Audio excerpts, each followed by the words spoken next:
donc c'est très compliqué ces questions parce qu'en fait on n'a aucune étude, donc on peut pas répondre. Voilà, il faudrait avoir suivi ces enfants dans la durée et dire ah bah ils deviennent comme ci ou comme ça. Justement, l'idée de les prendre en charge petits et de leur donner tôt des stratégies, c'est de se dire plus tard ils apprendront à gérer leurs émotions tout seuls quoi. Ils n'auront pas besoin de décharger leurs émotions négatives sur d'autres personnes et pour se sentir mieux. Donc c'est un peu l'idée de se dire, parce qu'il y a des parents vraiment qui disent, bah, nous, ça nous dérange pas. Parce que tant que ça se passe bien à l'école ou au collège, en fait, tant que voilà, eh bien nous, ça nous pose pas de problème, on peut accepter. Mais en vrai, le problème de ça, c'est que clairement, enfin les parents le disent eux-mêmes d'ailleurs, ils disent mais nous, on va pas être éternels non plus, enfin on veut pas non plus qu'ils vivent chez nous jusqu'à ce qu'il ait 50 ou 60 ans. Donc, on a quand même envie que notre enfant ait un équilibre relationnel qui soit correct, quoi. Donc, c'est pour ça que les stratégies, elles sont intéressantes tôt. Et vraiment, pour moi, les enfants que je vois et leurs parents, ça, ils évoluent pas du tout dans ce truc-là euh, d'adultes qu'on pourrait décrire pervers. Alors, même pervers narcissique, c'est un concept aussi qui est un peu compliqué parfois à définir parce qu'il est très très médiatisé et très peu catégorisé au niveau diagnostic. Enfin, ça existe, mais de façon plus anecdotique que ce qu'on entend. Mais on voit bien de quoi on veut parler, souvent dans l'idée de ce qu'on appelle pervers narcissique. Il y a un peu l'idée de la personne qui fait un peu illusion à l'extérieur, d'être quelqu'un tout à fait dans les attentes de tout le monde, etc. Et qui en fait fait dans la perversion, il y a cette idée de quelqu'un qui fait souffrir les autres euh, volontairement, parce que son narcissisme est fragile, etc. Donc on voit un peu cette image-là.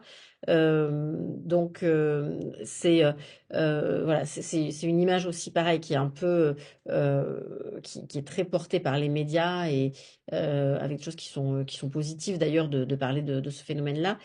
Pour moi, il n'y a pas de lien, il n'y a pas de, enfin, le lien, c'est cette gestion pathologique des émotions, mais que qu'ont plein d'adultes aujourd'hui sans qu'ils aient nécessairement été des enfants à comportement tyrannique ou pas, etc. Et donc l'idée, c'est de donner à ces enfants et ces adolescents des nouvelles façons de gérer leurs émotions sans que ce soit les autres qui les absorbent en fait. C'est un peu ça la grande ligne. Donc je pense qu'on peut pas faire des liens comme ça dans le devenir. Après, il y a beaucoup de parents qui décrivent qu'il y a un des deux, enfin ou l'autre parent en général, qui a un profil de pervers narcissique et qui dit ben, est-ce que c'est génétique, est-ce que machin. Donc en fait, autour de la gestion des émotions, il peut y avoir des facteurs génétiques, hein, c'est-à-dire qu'on sait qu'on n'est pas égaux sur la régulation des émotions et que si votre enfant régule mal ses émotions, il y a plus de risques que d'autres personnes dans la famille régulent plus mal leurs émotions. C'est important de le savoir parce que comme ça permet de se corriger soi-même si on est concerné. Euh, et après, c'est vrai que les modèles sont importants. Les façons dont on apprend, dont les enfants apprennent, c'est souvent par modèle. Donc, si vous essayez de contrôler vos émotions, de tout ça, c'est un message aussi qui est important pour vos enfants.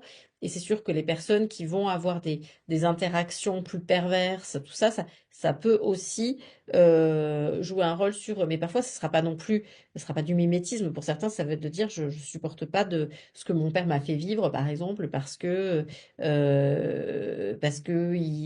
devant les autres, il était toujours super sympa. Puis après, il nous dénigrait quand on était juste avec lui, ou il nous montait les uns contre les autres. Enfin, vous voyez ce genre de schéma. Il y a des enfants qui vont dire, moi, je ne peux pas supporter ce schéma. Et justement, ils vont tout faire pour s'en détacher.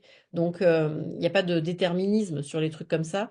Mais par contre, c'est important d'apprendre le plus tôt possible à gérer ses émotions et, euh, et du coup à pas faire payer les autres. Et quand je dis ça, c'est vraiment, j'ai eu dans les témoignages des parents des expériences parfois très tardives de parents qui vont dire, bah, on a vécu l'enfer et tout, mais à ses 18 ans, elle est enfin partie. Je pense à une ado en particulier. Elle a quitté la maison parce qu'elle voulait faire un truc pour ses études et tout, donc on a tous dit ouf.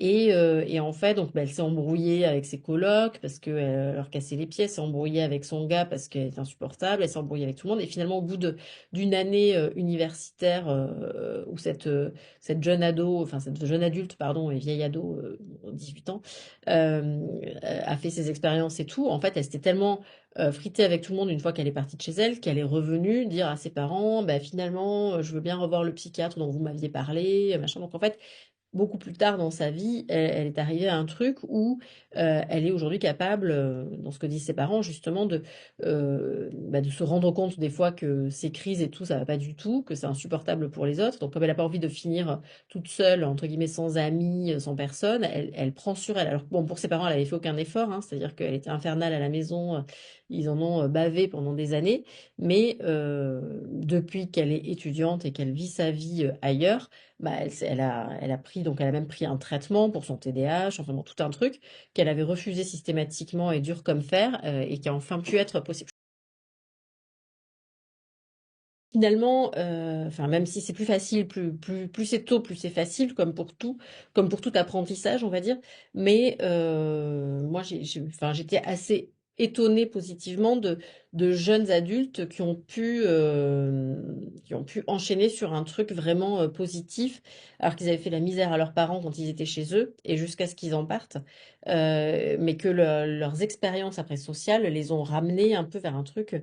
Enfin, parce que c'est, en fait, vous avez une tolérance maximale en tant que parent, mais que le coloc du coin ou le petit ami ou la petite amie ne va pas avoir non plus. Et donc, ça a été, pour le coup, ça a été un moteur au changement que les parents n'espéraient plus. Mais donc, ça, c'est pour les parents des très grands aussi. La perspective de l'éloignement permet souvent des choses qu'on n'aurait pas imaginées. Et c'est vrai que même pour d'ailleurs, quand ils s'éloignent plus tôt, ça peut être bien aussi par rapport à ça. Certains jeunes vont aussi être confrontés plus vite à leurs difficultés et mettre plus vite des choses en place, quoi. Ouais. Donc les enfants à comportement tyrannique ne deviennent pas forcément des pervers narcissiques, Non, non, pour non, mais ça, rassurer les parents. ça, c'est évident, c'est évident.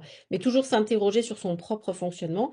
Après, il y a des parents qui disent, ah ben oui, mais je pense à des mamans qui vont dire, ben, mon ex a un comportement, enfin, il y a des choses qui me font évoquer Ouais. enfin, perversion narcissique, etc.